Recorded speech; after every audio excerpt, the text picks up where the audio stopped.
Hello and welcome back बच्चों। ये जो टॉपिक है अपना, अपन ने इसको स्टार्ट कर लिया था कि स्टेट गवर्नमेंट कैसे काम करती है, स्टेट गवर्नमेंट के अंदर क्या क्या रोल्स हैं जो प्ले करने पड़ते हैं। ठीक है, अपन ने देख लिया था कि गवर्नमेंट जो होती है वो तीन तरह की होती है। एक होती है आपकी सेंट्रल गवर्नमेंट, फिर आती है आपकी स्टेट गवर्नमेंट, और तीसरी आती है आपकी डिस्ट्रिक्ट गवर्नमेंट।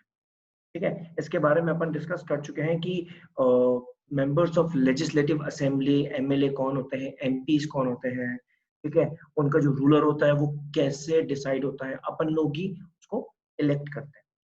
तो बच्चों आज अपन बात करेंगे कि कैबिनेट जो होता है, कैबिनेट मिनिस्टर्स, वो कैसे फॉर्म होते हैं। सबसे पहले जो चीफ मिनिस्टर है, ठीक है, वो इलेक्ट होता है एमएलए के थ्रू। मान के चलिए कोई रूलिंग पार्टी है, ठीक है, रूलिंग पार्टी मतलब जो जीत रही है ना, जो कंटिन्यू, जिसके पास मेजोरिटी ऑफ वोट्स है, वो रूलिंग पार्टी कहलाएगी। ठीक है, अब मान के चलो रूलिंग पार्टी जैसे बीजेपी है, तो बीजेपी के अंदर जितने भी एमएलए हैं वो सारे के सारे इलेक्ट करेंगे इन बिटवीन में ही, उन्हीं लोगों के बीच में। और एक जगह जो लीडर बनेगा, जो जीतेगा, जिसके पास मेजोरिटी आएगी ना, वो बनेगा चीफ मिनिस्टर।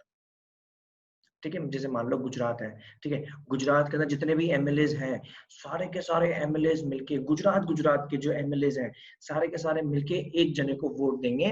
ठीक है, और वो जो जीतेगा वो बनेगा अपने स्टेट का चीफ मिनिस्टर। फिर क्या करेगा, जो चीफ मिनिस्टर बन जाएगा ना, फिर वो इलेक्ट करना, सेलेक्ट करना स्टार्ट कर देगा as ministers of different different industry, जैसे education minister, health minister, defence minister, particularly उस स्टेट का। मतलब क्या हो गया कि जो स्टेट है, जो स्टेट का गवर्नर है, वो चीफ मिनिस्टर को अपॉइंट कर रहा है, और फिर जो चीफ मिनिस्टर है वो अदर मिनिस्टर्स को अपॉइंट कर रहा है या इलेक्ट करना है। ठीक है, अब चीफ मिनिस्टर और जो दूसरे मिनिस्टर है जिनको इलेक्ट किया है, जिनको सेलेक्ट किया है, उनका क्या काम होता है, उनके पास भी बच्चों छोटी सी रिस्पॉन्सिबिलिटी होती है। किस चीज की रिस्पॉन्सिबिलिटी, कि जो डिफरेंट डिफरेंट गवर्नमेंट डिपार्टमेंट्स हैं, जैसे अभी कोरोना चल रहा है ना, तो कोरोना के अंदर हेल्थ डिपार्टमेंट जो है गवर्नमेंट के पर्सपेक्टिव से, उसका जो मिनिस्टर होगा उसको प्रॉपर तरीके से अपना रिस्पॉन्सिबिलिटी निभानी है कि लोग जितना हो सके उतना जल्दी ठीक हो जाए, मेडिकल फैसिलिटी उनको टाइम पे मिले, और हेल्थ केयर सर्विसेज पे उसको काफी ध्यान देना पड़ेगा। किसका काम होगा, हेल्थ मिनिस्टर का। तो ऐसे जो डिफरेंट डिफरेंट डिपार्टमेंट्स है ना, उन डिफरेंट डिफरेंट डिपार्टमेंट्स का अलग अलग मिनिस्टर होता है, और फिर वो उसी के अकॉर्डिंग काम करता है।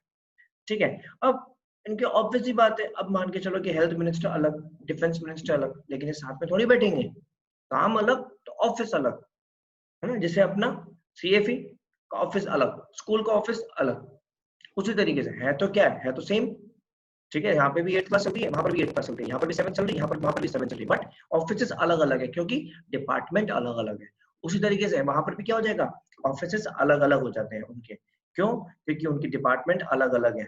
ठीक है, वो अलग मिनिस्ट्री है, वो अलग मिनिस्ट्री है। आया समझ में। अब कोई कोई जो एमएलए होते हैं, मतलब जो एमएलए होंगे, मेंबर्स ऑफ लेजिस्लेटिव असेंबली, उनके कभी कभार दो काम भी होते हैं। एक तो वो असेंबली के मेंबर भी हैं, दूसरा वो मिनिस्टर भी बन जाते हैं, मतलब दो दो रोल प्ले कर रहे हैं। वही मिनिस्टर बन जाएंगे जो ऑलरेडी असेंबली के मेंबर है। जब ये सारे के सारे लोग इकट्ठे हो जाते हैं तब बनता है एक कैबिनेट मिनिस्टर्स। कैबिनेट मतलब ग्रुप ऑफ मिनिस्टर, जिसमें एक लीडर, चीफ मिनिस्टर, बाकी अदर मिनिस्टर उनके डिपार्टमेंट के अकॉर्डिंग। बन गया बच्चों कैबिनेट, है ना। तो इसके बाद अपन क्या डिस्कस करेंगे कि किस तरीके से लेजिस्लेटिव असेंबली जो है वो काम करती है। मैंने आपको जैसा कि बता दिया था कि लेजिस्लेटिव असेंबली का क्या काम होता है, लॉ बनाना, making laws for our country.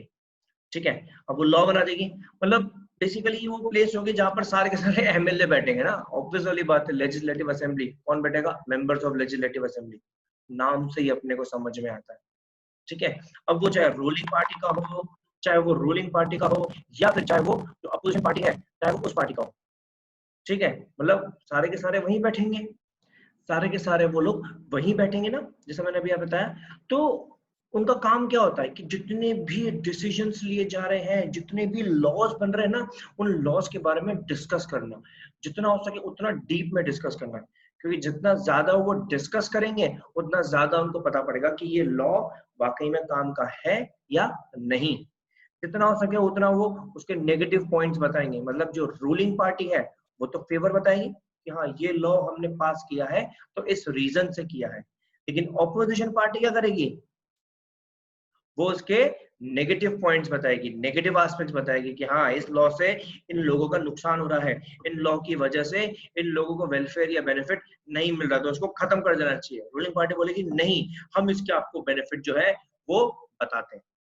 लेकिन डिस्कशन के टाइम पे जो एमएलएस हैं, जैसे मैंने बताया ruling party opposition party, discussion के टाइम पे जैसे वो अपना अपना ओपिनियन बता रहे हैं, एक्सप्रेस कर रहे हैं, ठीक है। जैसे मान के चलो कि रूलिंग पार्टी ने बोल दिया कि आज से जो है सूरत के अंदर टेक्सटाइल का काम नहीं चलेगा, अब वो रूलिंग पार्टी है, वो जीती हुई है, वो कुछ भी बना सकती है।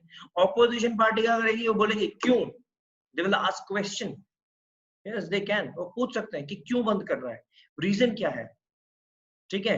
वैलिड रीजन देना पड़ेगा रूलिंग पार्टी को। अगर वो वैलिड रीजन नहीं दे पाती है तो वो जो लॉ है वो पास नहीं होगा, क्योंकि उसको मेजॉरिटी नहीं मिलेगी, ठीक है। आया समझ में। लेकिन अब क्या होता है ना कि जो अपने स्टेट वाइज जो प्रॉब्लम है, हर स्टेट का अपना अपना एक प्रॉब्लम है। जैसे मान के चलो कि कंडीशन यहाँ के लोगों की, यहाँ के हॉस्पिटल की, जैसे अभी कोरोना की वजह से हॉस्पिटल्स में बहुत ज्यादा वर्स हो गई है कंडीशन, बेड्स नहीं है, वेंटिलेटर्स नहीं है, ठीक है। जो इतनी सारी चीजें अपने को फेस अभी करनी पड़ रही है, उन सब चीजों में कितनी ज्यादा प्रॉब्लम हो जाती है, ठीक है। तो इन डिसीजंस की वजह से इन पे भी बहुत इम्पैक्ट पड़ता है। कैसे, मान लो कि जो अपने हेल्थ मिनिस्टर है, हेल्थ मिनिस्टर ने डिसीजन ले लिया कि हम लोग हॉस्पिटल्स को प्रॉपर तरीके से मेंटेन करेंगे, बेड्स पहुंचाएंगे, लेकिन अब उसमें डिस्कशन होगा तो डिले हो जाएगा। अब उसमें अगर डिस्कशन होगा तो डिले हो जाएंगी चीजें, और डिले हो जाएंगे तो लोगों तक पहुंचेंगे नहीं, लोगों तक पहुंचेंगे नहीं तो लोगों की लाइफ पे तो अफेक्ट पड़ गया ना बच्चों, पड़ गया नहीं पड़ गया। मतलब जिनको एक्चुअल में चाहिए उन तक तो पहुंच नहीं रहा। क्यों नहीं पहुंच रहा, क्योंकि डिस्कशन ही इतना लंबा चल रहा है। वो बोल रहे हैं कि बेनिफिट में है, वो बोल रहे हैं बेनिफिट में नहीं है, तो उसकी वजह से जिनको चाहिए एक्चुअल में वो कभी इसमें पहुंच वहां पर नहीं जाता। इसीलिए the minister then replies and give an assurance to the assembly that the concerns will be address, कि हमने जो सारी चीजें डिस्कस करी हैं वो एक्चुअल में उनके पास तक पहुंचेगी, उनका इसमें वेलफेयर होगा, ठीक है।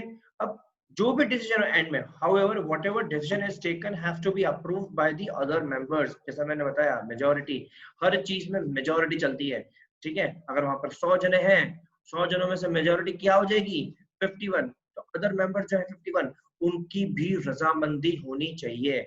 वो जब एग्री करेंगे तब जाके ही वो डिसीजन ले सकते हैं, अदरवाइज नहीं ले सकते। फिर क्यों, क्या, कैसे, ये जवाब जवाब डिबेट चलती रहेगी। मतलब जब तक सोल्यूशन नहीं मिलता, जब तक मेजोरिटी नहीं रहती, तब तक वो उसको डिसीजन को पास नहीं करते, अदरवाइज वो डिबेट में चलता रहेगा, because they have right to ask questions regarding the law, ठीक है।